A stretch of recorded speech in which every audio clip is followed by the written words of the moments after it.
Happy spring, happy procurement month, and welcome to today's webinar, Market Research, Your Biggest Questions Answered. Thank you for spending some time with us today. The National Association of State Procurement Officials is a nonprofit association dedicated to advancing public procurement through leadership, excellence, and integrity. Here on the Research and Innovation team, we work to improve the profession by sharing expertise, fostering learning, and promoting innovative best practices in public procurement through webinars like these. So before we begin, I'd like to take a moment to explain the format of today's webinar. All attendees are muted. You can enter comments and questions in the chat box. If you'd like to ask our presenters a question directly, you can type it into the Q&A box at the bottom of your window. Questions may be addressed during the presentation or during a Q&A session after the presentation. Everyone take a moment to identify where the webinar chat box is. We do encourage your participation to throw out comments and questions and anything you want to add to the conversation today, as we want to keep it kind of a conversational tone. At the close of today's webinar, you'll be asked to complete a very brief questionnaire. Today's presentation is good for 1 contact hour. To get your certificate, simply complete the questionnaire following the presentation. Your feedback is very valuable to us here at NASPO, and we appreciate your responses. For today, I'm very pleased to introduce our speakers. We are honored to have with us Julia McElroy. She is a procurement content manager with the Professional Development Division here at NASPO. She is coming to us from Oklahoma, but prior to joining NASPO, Julia was the Director of Contracts and Purchasing Services at the University of Idaho and the Executive Director of Idaho Higher Education Procurement Federation for the state. But you may recognize her dulcet tones as the inquisitive host of the NASPO podcast. New season out now. Subscribe. Abby Poole is a procurement content manager here with us on the Research and Innovation team, coming to us from New Hampshire. Before joining NASPO, Abby worked for the state of New Hampshire as a senior purchasing agent. She holds master's degrees in business administration and education. Also with us today, Reed Stevens is a research project manager here on the Research and Innovation team, coming to us from Colorado. Reed received his PhD in political science from Texas A&M University in 2022 and continued there as a lecturer before joining NASPO, where he focuses on surveys and databases like our repository of state practices and state preferences. And I am Chadwick Stevens. I am a research project manager here on the Research and Innovation team, coming to you from beautiful Kentucky, and I will be your illustrious host today. But you may remember me from such hits as the Survey of State Procurement Practices and NASPO's Cronin Awards for Procurement Excellence. So we're excited to have all of you, our guests, here with us as we discuss market research tips and strategies for public procurement. So let's get started.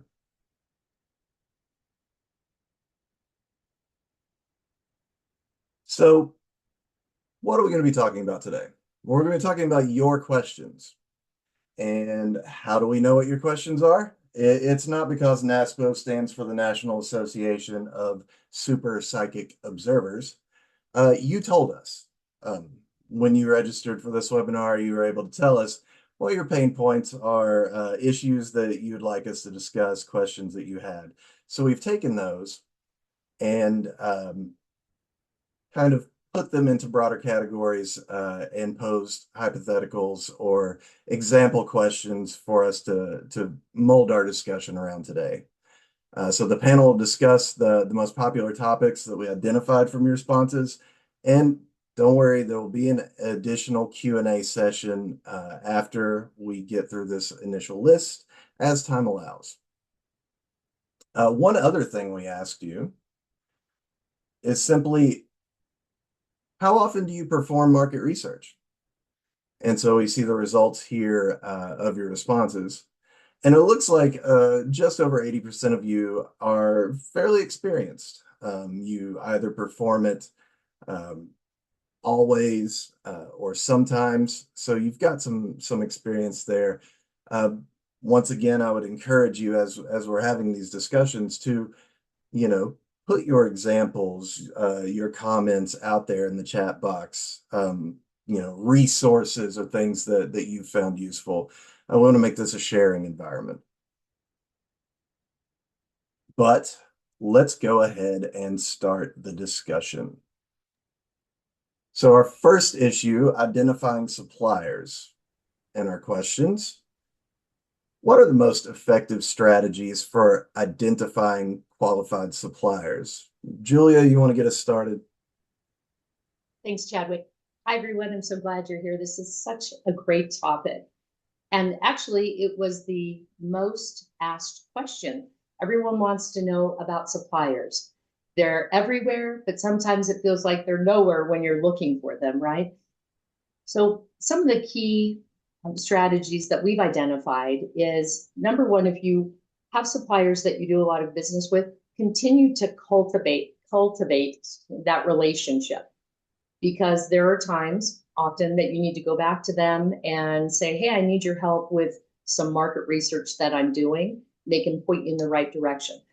But what if you're procuring something that you've never purchased before? Like I had that in my previous role of working at a university, as Chadwick pointed out, where I needed to procure artificial turf and I had never bought it before. So where do I start? Well, one place I started, I had a great network of peers that I was able to turn to and not only ask them for examples of their RFPs, but also their supplier lists and any market research they've done. So I highly encourage you to develop a great peer network system because you can rely on them. One thing about purchasing people, we know this, we're friendly. We love to share information. We love to share our RFPs, our supplier list, etc. So that's a great place to gather information. Additionally, as you all know, we work for NASPO, and it's a great organization that has a plethora of tools for you all. So for NASPO members, we have Procurement IQ that is just, again, a great resource that has so much information on commodities, what's happening, trends, what prices are going up. Not many prices are coming down, but you can gather all that information at Procurement IQ. Additionally, we have GovWin that is a list. It's actually designed for suppliers, but buyers can utilize that information too to see what are previous RFPs that were issued, awarded contracts, who are the suppliers, what's the pricing out there. So fantastic tool. We also have, as Chadwick mentioned, the repository of state practices that has a tab that lists state contracts. So let's say you're looking for artificial turf and you maybe are in the South. I happen to be in Oklahoma, so I'm in the Plains state, and I want to say, hey, what has Texas done? Or what has Kansas done when it came to artificial turf? Do they have something that's listed out there in the raw speak, as we call it? So great tool for you all. And as I mentioned, really, and then of course there are many co-ops out there. We happen to favor the NASPO Value Point cooperative. So let's say you're in a smaller department or even a large department and you want to know, has anyone issued an art or does NASPO NVP have a contract for artificial turf? You can go out there and search all of the contracts that NVP has available. And that is actually an excellent tool. On my artificial turf, the last time I did it, I actually bought it from a co-op. So it is a great way to utilize all that work that's already been done for you, the RFP, the awarded contract, etc., and make it work, especially if you're in a time crunch kind of situation. So I'd love to hear other ideas that you all have. Feel free to put them in the chat for our colleagues to see and share. Abby? Thanks, Julia. It's a pleasure to be here. I'm really excited to talk about this market research topic in general with everyone. Julia made some excellent points. Those are all fantastic resources. I will add that a lot of states, not all, most states will have their Secretary of State website, and they will list all of the vendors and suppliers who are authorized to do business in that state. So that is not a end all be all, but that is another place to look for additional suppliers. And again, Julia mentioned NASPO Value Point. In addition to looking at Value Point from a cooperative contract standpoint and where you can join, you can also look at what suppliers are under that contract. So if you are not in a position where you can hop onto that cooperative, you can still look at who NASPO sent or who they are contracted with under those different cooperatives as well. Sam.gov is another great government site, and that's and Dun and Bradstreet, excuse me, are another great resource. And then just to kind of build off something Julia mentioned here, kind of wrapping up identifying suppliers. Um, just to kind of reiterate, if you are a NASPO member, you have access to GovWin and Procurement IQ, those two market research tools. We have all of our contact information listed at the end of the presentation. If you have any questions about those tools, please feel free to email me and ask your questions. But those tools are really great because they're able to get a bit more granular with the breakdown of suppliers available for a given commodity or service. So for example, through GovWin, you can filter your results to show suppliers that meet certain criteria. This would help you identify veteran or minority or women-owned businesses if you have certain percentages you're trying to meet with overall spend or awarded contracts.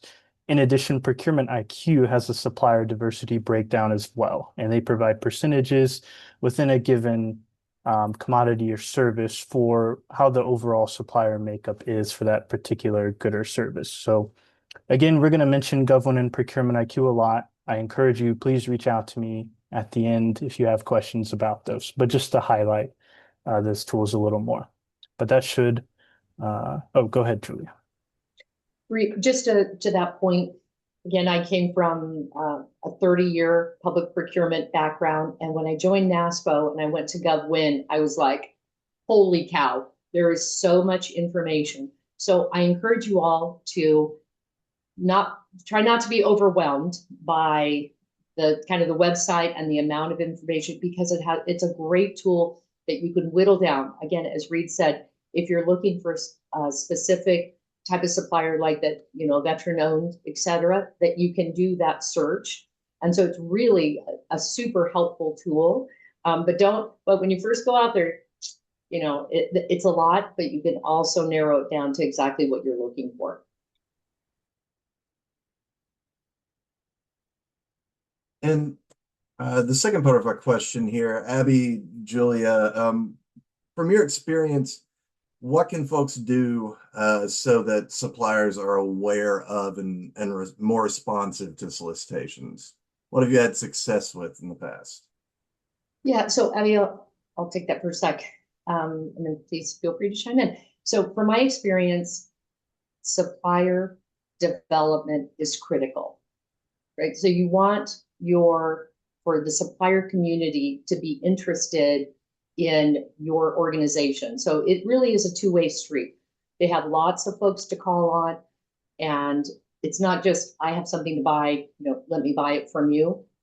It's very much a two-way street. So I encourage you all to cultivate a healthy, strong relationship with suppliers. So then when you have a solicitation, they're like, oh yeah, X organization, they're awesome. When I contact them, they respond. And so for sure, I want to, respond to that RFP. And then any opportunity, again, like the GovWin, if you're able to post your RFP there, that gives you so much traction. So that's another tool for sure for NASPO members that I would look at. Abby? Yeah, that's great. And I'll just add, I know a lot of states, and I, was in New Hampshire prior to coming to NASPO, and we relied heavily on email communication. And I am definitely more of an email over phone person myself, but you don't want to take for granted how many emails suppliers get as well. So sometimes just picking up the phone and taking that 2 minutes to give them a call and just seeing if they're aware of the solicitation, did they get the notice, can help at least make them aware. And then if you're finding after your solicitations close and you're not getting the response or the number of responses that you had hoped, there's great value in reaching out to suppliers after the fact and just inquiring, hey, what about the solicitation?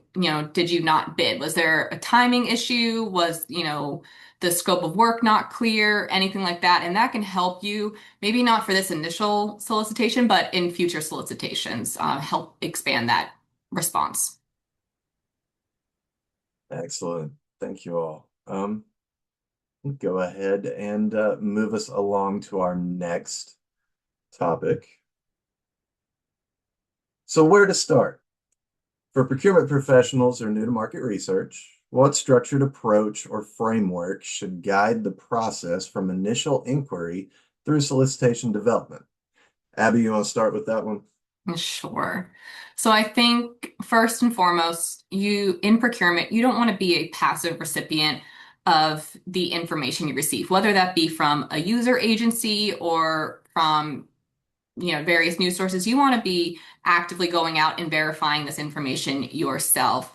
Um, and one helpful place to start is to identify your need. Don't think of the product, think of the problem. That will kind of help you not be so narrowly focused on a single outcome and maybe expand your solicitation. Um, so you want to consider all of the potential business models and service delivery methods that can help you achieve those desired results. And then, like Julia mentioned previously, look to your peers, look at what they're doing, if there's previous solicitations or contracts, and see if any of their research methods are mentioned in their contract or things you can discern. Um, you also, I think it's helpful to look at external market research. So identifying who are the major suppliers, is there new technologies or emerging solutions that you're not aware of? And again, that's where you might need to rely on some subject matter experts to help you make sense of all of that information. And additionally, ethically, we want to engage the supplier community. So that can be in the forms of requests for information, roundtables, forums, different trade shows, and things like that. Those are all great resources. And I know sometimes there's a little bit of concern about that fine line between communicating with the supplier and keeping that ethical framework in mind. But there are ways that you can engage the supplier community to help while still maintaining that ethical relationship. And then additionally, you just want to try to analyze the market as a whole. So look at, I know, these buzzwords, supply chain risks, look at commodity price trends and things like that. And a lot of that information is publicly available through government websites and just various search engines. So it's you just have to know where to look. And then finally, you want to document the effects of your research and how that did or did not impact the development of your scope of work, of your requirements. You want to document all of that for the procurement file just in case. And so then you also have that information to refer back to next time the solicitation comes around. Abby, to that last point, and anyone that's been in purchasing for a while, you know that whatever you're buying today, at some point in the future, you're buying it again. And I like to joke at the University of Idaho, I was able to issue an RFP for band uniforms. I loved our band. It was a lot of fun to go Vandals. And 20 years later, it was time to replace those uniforms. And I issued that RFP again. I was able to go back and many of the same suppliers were still there. So really, at some point, you will probably buy that thing again. So having a well-rounded file of information is critical. Leaning on that internal information and those internal resources is a great point. And we actually got a very insightful comment in the chat box here that says, you can start internally, start by more clearly defining the department need, uh, identifying the problem they're trying to solve, and getting any information from those experts within the government, to help kind of formulate what the solution should look like. Also mentioned if you have an incumbent contract, you can review that contract, and if you can talk to the people that manage that contract or use that contract heavily, you can find out what those pain points are, and that can give you ideas for if not what to do moving forward, maybe what not to do. But leaning on that internal information that you already have and that you've gathered along the way. Good Um, conversation here. We'll encourage folks to keep adding their comments. Yeah, go ahead, Reed. Yeah, real quick before we move on. So I just want to make everyone aware. You should see at the bottom of the Zoom bar, we have a resources tab. And I just want to point out a couple of links and documents there that can help you out with this, where to start with market research. And also to address Tatiana's question that they just mentioned in the chat, what websites do we use for market research? So just quickly to highlight a couple of things under the links section in the resources. At NASPO, we're very proud of our Procurement U division, who offers a lot of great courses. In particular, I've included a link there for their course 102, which is Introduction to Market Research. So that's a great self-paced course that you can take as a NASPO or PPA member if you need, a complete introduction or maybe just a refresher on the basics of market research. Um, in addition to that, you'll see a link mentioned for Procurement Toolbox number 3. That is a very short, brightly colored PDF, which lays out some of the fundamentals of market research as well. And then, more to the point, to get to Tatiana's question here regarding other government websites, under the documents section and resources, we've included 2 templates that you might consider using when you're conducting market research. There's one of them just very succinctly called Market Research Template Revision, and then a ton of numbers. So it's on me for not renaming that a little better. But that market research template includes at the bottom a very exhaustive list of resources for you to consider to use in market research. In particular, the resources there are broken down by state resources, federal resources, city, county, school board, all different levels of resources that you might want to refer to. So, Tatiana, I would definitely encourage you to look at that template. And then we have a secondary template just titled Market U Research Pro U, and that is a market research template provided by our Pro U team. It's a more basic template, probably a little easier to use at first, but hopefully using those 2 templates together can help you, focus on the things you need to. So just wanted to highlight all of those resources there. Yeah, what you might notice with the first template that Reed mentioned, that is a practical example from the state of Florida. So all of the links there at the bottom, a lot of them are going to be to specific entities within the state of Florida, but they are very good examples of, if you're in Virginia or Missouri or wherever you find yourself, of looking in similar places. So those resources listed that are rather state or location specific, it's really a good way of pointing you in the direction of looking at your own neighbors or others in your similarly geographically located. All right, good discussion with that one. Let's move along to our next topic. Let's see. I think I skipped one. Here we go. Data accuracy and price validation. How do we evaluate credibility, timeliness, and potential bias of market research data sources to ensure our decisions are based on accurate and defensible information? Reed, you want to start us off? Yeah. I'll start us off, and then just to address Keith's question real quick, a PPA login unfortunately will not work for those. You would need to be a NASPO members for those specific tools. So we'll do our best here to try and mention some alternatives besides those tools, but just to kind of clarify there. Okay. So um, really, those two tools actually that you're trying to get access to there, Govern and Procurement IQ, are two of our most recommended sources to verify price validation. Procurement IQ, for example, will average the market price for a given commodity or service and then provide what they refer to as a buyer power score to let you know over time, do they expect the price of this to increase or decrease? GovWin, on the other hand, is great for finding examples of awarded contracts to where you can see, you're issuing a solicitation for, medical equipment, for instance. Let's search on GovWin for recently awarded contracts for medical equipment, get an estimate for what other entities have paid.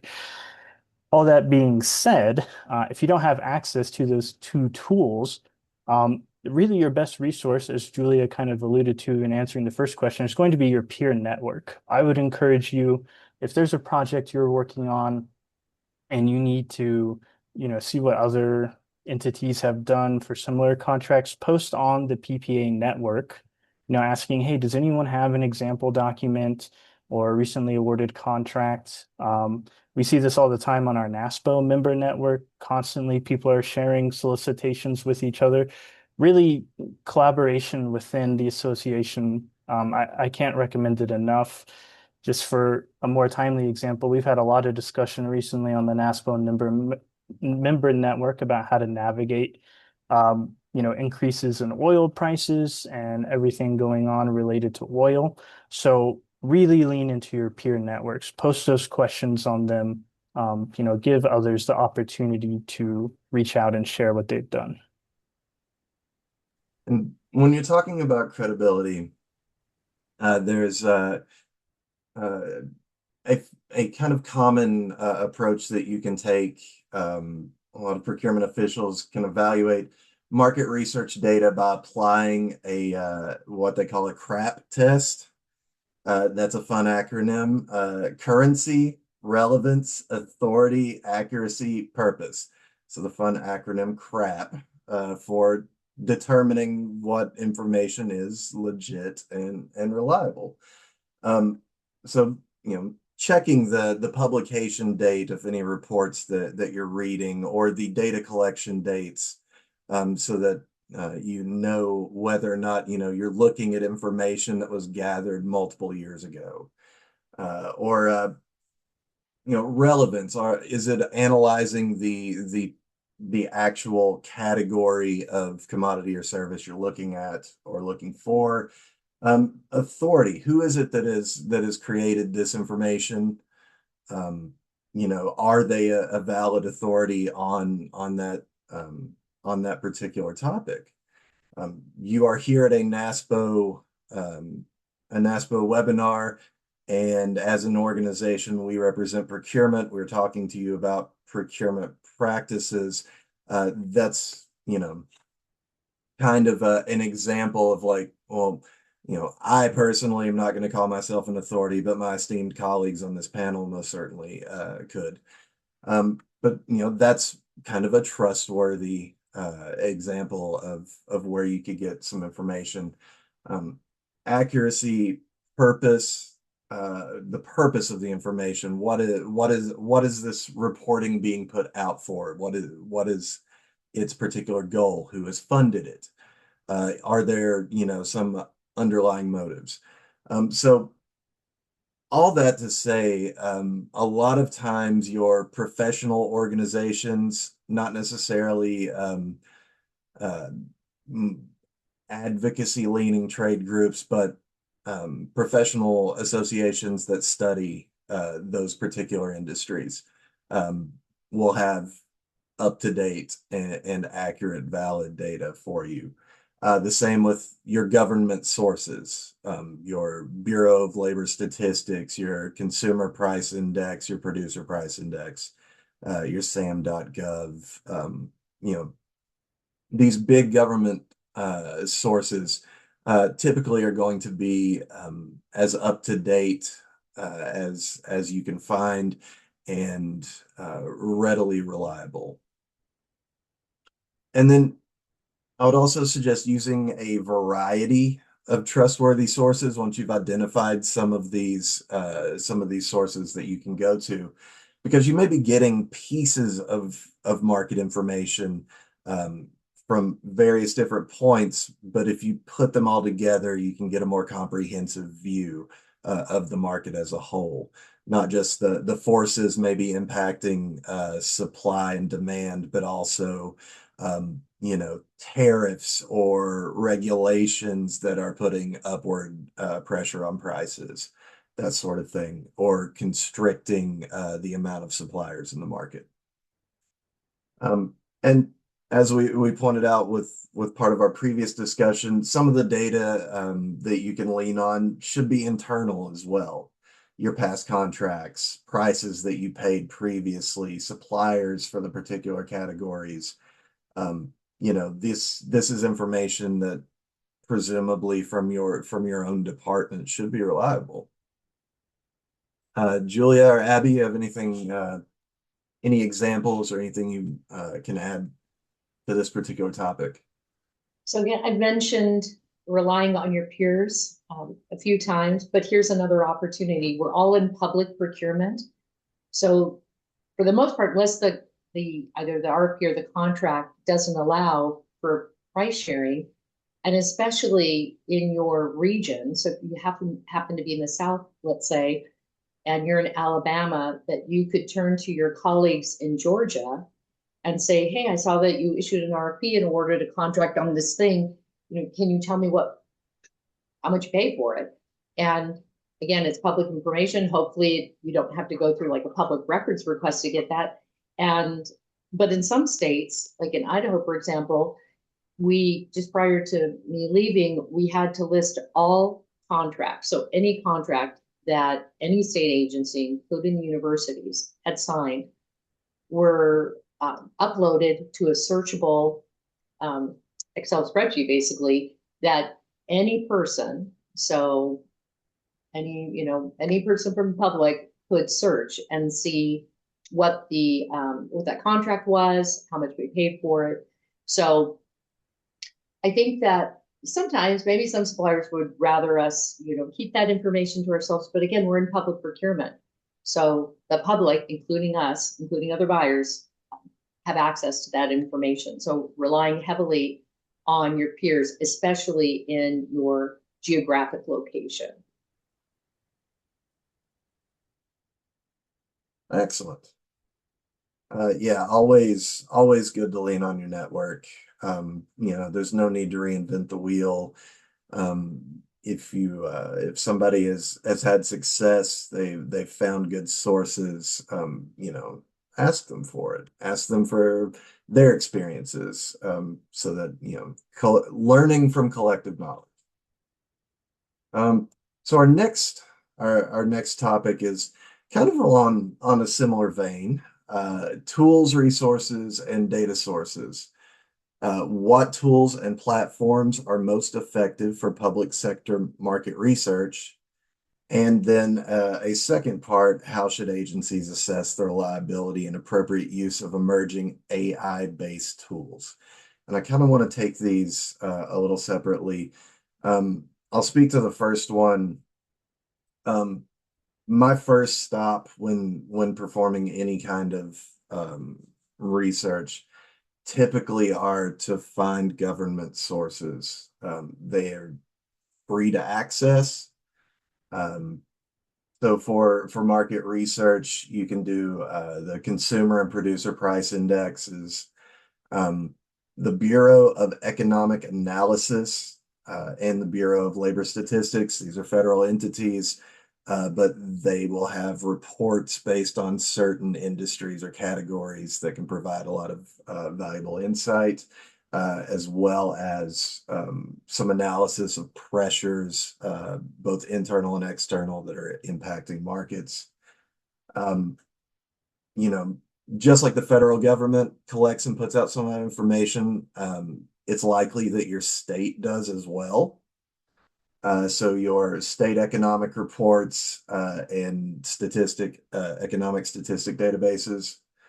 One thing that's particularly useful right now, the Harmonized Tariff Schedule, the HTS, from the U.S. International Trade Commission, currently tracking tariff enforcement by country and by category or type of goods. And then beyond government sources, you can look at your research-based or industry entities. So various academic institutions, their schools that study, different industries or the economics of different industries. And you have your supply chain organizations like the Institute for Supply Management, ISM. They do monthly reports on developments with goods and services, just the various forces out there impacting them, what they're seeing as far as price fluctuations or supply fluctuations.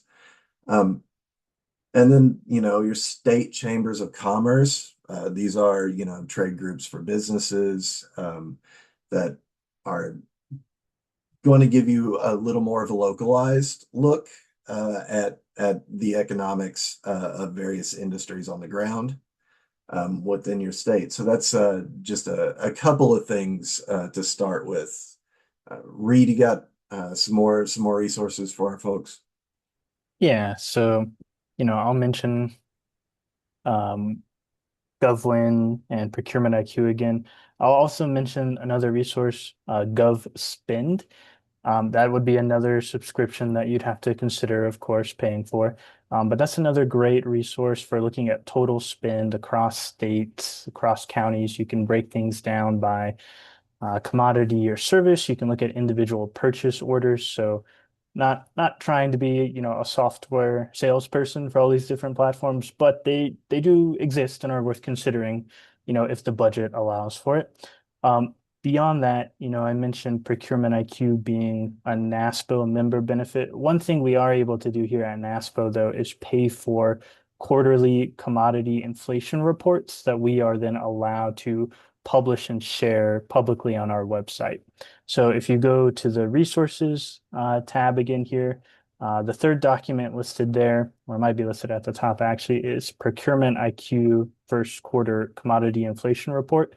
Those inflation reports are great for trying to get a sense of the market overall. They look at, a handful of commodities in greater depth.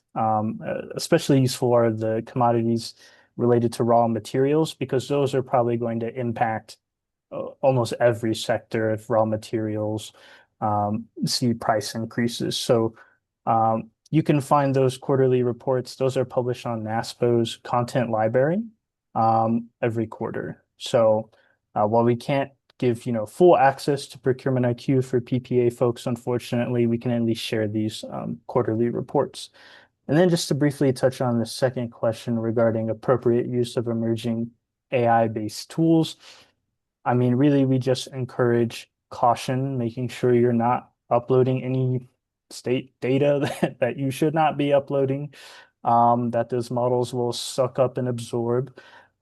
Really, I found the best way to use AI tools is really just to be a search aggregator, not, giving them too much information, letting the AI tool, ask specifically what are the sources of the information for your answer, and then taking a deeper dive, because it's still going to be on you to verify any information from that source. We all know you can't just say, ChatGPT told me this. You need to follow through on those primary sources. But most of the time, I would encourage you stick with all those primary sources that Chadwick mentioned. And I think in the interest of time, I'll kind of leave it there. But yeah, go ahead, Chadwick. One other thing I've found helpful with using AI tools in research, if you have gotten a hold of a large or very dense report from an outside organization, a third party, or maybe a large data sheet. So, one of those spreadsheets with 1,000 columns. Um, you can feed those to so long as it's not breaking it's not your agency's data and you're not breaking any policies, you can take those third-party resources and upload them into your AI tool of choice and ask it to find the specific information you're looking for. So, you've got information about, hundreds of different products, but you're looking for one thing very specific. You can ask the AI to tell you what's in there about that. Or same with, voluminous reports. If you want to know if it touches on a particular industry or subject, you can ask it to be an AI tool to summarize any content about that particular topic.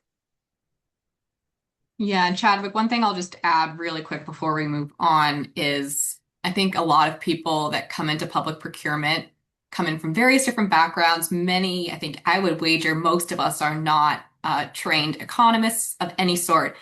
And so I would like to stress that market research is not just about these statistics and percentages from the government sites. While those are really important, having an overall understanding of just what is going on in the market and the world can really help you, especially when it comes to things like contract negotiations. And so an easier way to do that, because there is a lot of information out there and it can be overwhelming to sort through. So one thing I have found helpful is I know it's going to be, you're not going to want to hear me say subscribe to some emails because we all get too many emails, but some of these newsletters like Axios, Supply Chain Brain, National League of Cities, those are all really helpful sources of information. And yes, while it might require some more filtering through your inbox. Those are great resources that don't require you to go out and look for them. They can come straight to your email box. You can also do things like, if you're a Google organization, set up Google alerts for terms like public procurement or supply chain disruption, and some of those other buzz keywords. And again, have those filtered to a separate folder so they're not clogging your inbox. But again, that can help you find some more resources just to help you understand what's going on a little bit better. Thank you for that. It's a very, very good point. And yeah, we know we all get plenty of emails. The real trick is making sure the ones that you read are quality. All right, our next issue, volatility and rapidly changing markets. I can't imagine why this is a problem for anyone. In rapidly evolving or volatile markets, how should procurement offices adapt their market research practices to account for shifting technology, pricing instability, tariffs, or supply chain disruptions? Julia, you want to start us off with this one? Thanks, Chadwick. So no one is saying, oi, right, with markets, tariffs, and supply chain disruptions. It's happening everywhere. In fact, just this morning, Abby and I were talking about helium, kind of random. I think most of us think of helium to fill up our, the birthday balloons. But actually, helium is used primarily in MRI machines, so medical, as well as welding and semiconductor manufacturing. So it's a key component there. But fun fact, the balloon market for helium is still 10 to 17% of the market. So that's a lot of balloons. That's a lot of helium balloons, right? So there's been a helium factory that's recently been damaged. And so folks are being told that be prepared to have shortages of helium. Again, especially for, MRI machines. I mean, that's critical.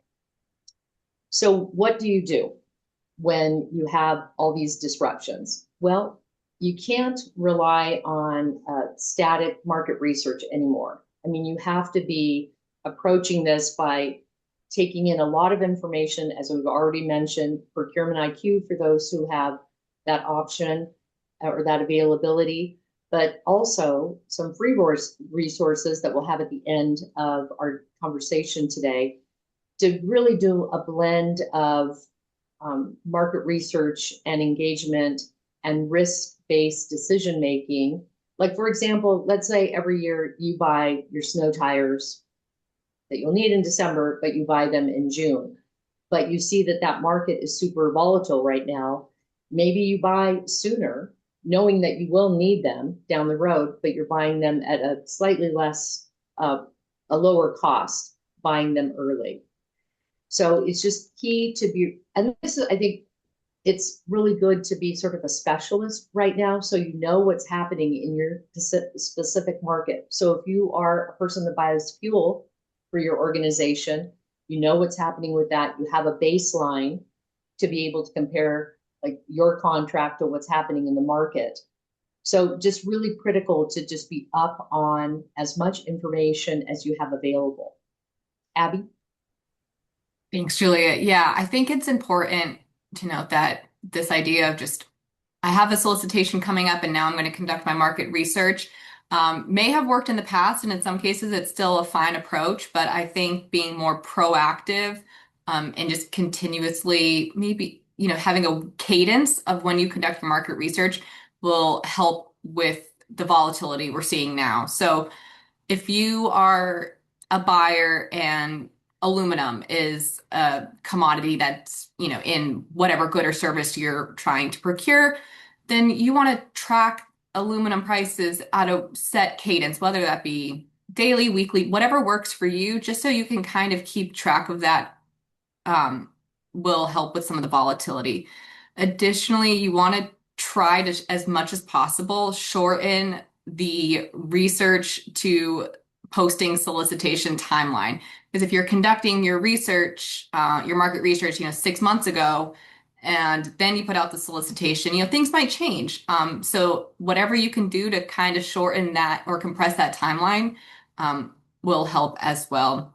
And again, we've mentioned deepening supplier engagement. So whether that's through RFIs, one-on-one meetings, again, what are the suppliers saying? These are the experts in the industry, so use them for knowledge. And then finally, try to build flexibility into your contracts, whether that be through price adjustments, escalation or de-escalation clauses, shorter contract terms with renewal options, or multiple awards to diversify your supplier base in case there's a supply chain risk or something like that. Those are all some ways that you can help. We can't get rid of the volatility. We can't do anything about that, but some ways you can help to minimize the impacts. And Chadwick, I think this is a great time to insert that Abby and I have created a new webinar series that's called the Buyer's Newsroom. We'll do this series quarterly, and we'll focus on essentially what's happening in the market and choose sort of the most used or most purchased commodities. So that might be like janitorial supplies, what's happening with janitorial supplies, or it might be tires, as I mentioned. So it's just a 30-minute, so very quick, brief overview of what's happening in the market. So tune in for that. We'll be posting those dates very soon. Yeah, it's a great reminder. Won't be the last time that this audience hears about it. I'll be sure to give that little promo again at the end. Speaking of, we are going to need to pick up the pace to get through a few more of these. So let's move on to the next topic, assessing market capacity and depth. How can we evaluate market capacity and competitive depth to determine whether sufficient suppliers exist to support a competitive procurement? Reed, you have thoughts? Yeah. I have a couple of things, and again, just for the sake of time, and in case people have other questions, I'll try and be pretty quick here. So both Government and Procurement IQ provide analysis for market size and share. They can let you know how competitive a given industry is and a rough estimate of how many suppliers even exist within that particular good or service. So potentially if you're going to need to start evaluating if a sole source procurement is appropriate or different other methods are appropriate. So Government and Procurement IQ have those tools. Government goes a step further and can specifically drill down on the SLED market in particular. Um, Procurement IQ tends to be more of a national average and also includes federal data. So Government can get a bit more granular and more specific on things. You might also consider some other things we've already mentioned, issuing an RFI to gauge interest. Does anyone even respond to this? Maybe you have a vendor fair or supplier fair where you're able to meet and make those connections. Maybe you can survey your end users or state agencies to see if they are aware of any suppliers that exist for this contract that you're considering. So really just want to highlight a lot of the strategies we've already mentioned can help out here as well. Julia, Abby? Nope, we agree with everything that Reed said, because I know we're on the time crunch, so we'll keep speeding along. All right. Let's move to time constraints and How about that? process integration. How can market research be effectively integrated into procurement workflows when timelines are compressed and solicitations must move quickly? Abby, you want to start? Sure. So, clearly here we're crunched for time, so it happens all the time. Um, Again, taking that time initially upfront to identify your procurement plan and the market capabilities could end up, while it's some more legwork upfront, it could end up saving you time in the long run because you could limit, again, not completely, but you can help limit bid protests or needing to rebid due to change orders because you didn't conduct that research upfront. And again, tying back to kind of that point earlier, if you're continuously at a, regular cadence conducting some market research, it won't seem like as big of a lift. So just constantly trying to stay on top of that and set some time aside will really help in the long run. Excellent. I want to kind of go ahead and move to open up the floor to our audience and take any questions that they may have. While I give them a moment to formulate anything they would want to ask, I do want to just take the opportunity to highlight and remind you of some of the resources that we've discussed today. For those of you that are new to the market research process, new to procurement, I would highly recommend you checking out NASPO's Procurement U for some of that good base level, broadly applicable training, self-paced courses, webinars, other resources of that nature, including those around market research. Check out NASPO's content library,